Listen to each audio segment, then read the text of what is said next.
Kwenye wadi ya wanawake katika hospitali ya rufaa ya Kenyatta, Vivian Susan Mahebo anauguza majeraha ya risasi.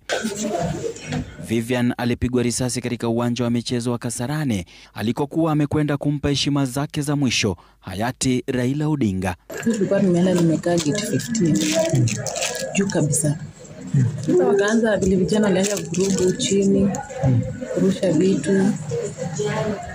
Askari wakaingia kaanza kutupatia gas. Nilistukia tu mkono damu. Naweza kwenda kushika hivi niinuke mguu naenda hiyo damu tu.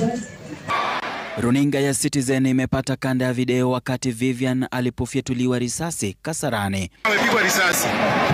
Ni siku ambayo alikuwa na matumaini makubwa ya kuuona mwili wa hayati Raila. Vivian anadai kuwa serikali imemtelekeza huku akisalia na gharama kubwa ya hospitali, huku mkono wake pamoja na mguu wake zikiendelea kupona hapa. Ni bili bado ilikuwa inasumbua. Ningependa tu usaidizi nitoke hapa. Nirudi kwa nyumba. Ninaye watoto huko. Wamekaa bila kuona mama yao. Vivian ni miongoni mwa wengi waliopigwa risasi katika uga wa Kasarani na ambao wanaendelea kuuguza majeraha. Tulikuwa wengi huko chini, sasa sijua kwa gani. Sana nilikuwa naona vijana tulikuwa nao kwa kasho.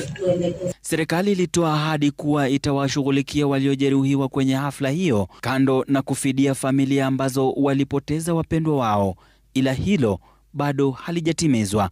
SHA imelipa 120, ikabaki 87,800 na venye amelala kutoka juzi ukilala ni 2,000 bado. Mimi sijaona msaada yote, hata mtu wa serikali yote mwenye ametembelea Vivian. Ni wiki 3 tangu mwili wa hayati Raila Odinga kurejea nchini kwa ajili ya maziko, ila waliopigwa risasi kufariki na wengine kujeruhiwa wangali katika hospitali mbalimbali, wasijue vipi wataweza kulipia gharama ya matibabu.